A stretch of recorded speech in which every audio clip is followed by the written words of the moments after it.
Seldom in western Kentucky does a rare example of early Greek Revival temple form architecture, such as Lone Oak, come on the market. Designed by architect Hugh Rowland, Lone Oak is of particular interest and significance because of its many federal holdover features, such as all but one of its fireplace surrounds, the wooden applied fanlight of the portico, and the slender proportions of its staircase. Only 3 examples of this uncommon style were ever built in Hopkinsville. The Sears house is long gone, and in addition to Lone Oak, the other surviving example is the Robert Dillard house on South Main, now Planters Bank headquarters. Both Lone Oak and the Dillard house are out of separate pattern books of the New York architect Menard Lefevre.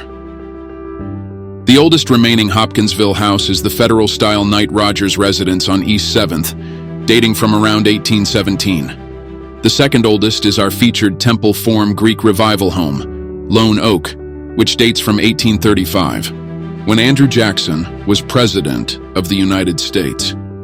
Situated on almost 2 reclaimed acres of the original 5 on which it was built, Lone Oak has survived intact from 1835. A major renovation was undertaken in 2006. Built at a time when federal architecture was rapidly on the wane, Lone Oak is an interesting and early experiment in Greek Revival architecture, just coming into prominence in the mid-1830s. Only one of Lone Oak's 6 original fireplace surrounds is Greek Revival. The wood fanlight and the pediment and the scale of the front hall staircase and its 5 other fireplace surrounds still speak to the federal period. Lone Oak consists of 8 principal rooms, 3 halls, and 4 baths. One enters a transverse hallway with a staircase that is federal in scale. Beyond that is the original dining room/ballroom. Originally, the dining room was bigger with a fireplace at each end, but a hallway to the kitchen and powder room were installed in one corner in the 1920s. To the right on entering is the fancy parlor, which is exactly as built in 1835. To the left of the entry hall is the present library, also surviving intact.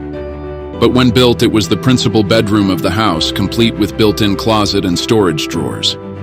Behind the library is the present kitchen, a space that didn't exist when the house was constructed in 1835. The old kitchen, originally a separate building, is now the main guest room with an ensuite bath. Upstairs there are 3 bedrooms, 2 baths, and a laundry room. 2 of the bedrooms have their original fireplaces intact. Today, Lone Oak sits on nearly 2 reclaimed acres of the original 5 that surrounded it in 1835. When one considers that Lone Oak is now in the middle of town, it was no small feat to have reclaimed nearly 2/5 of its original borders. When built, Lone Oak was just outside of town, which ended at 14th Street, and Lone Oak is situated on 16th Street.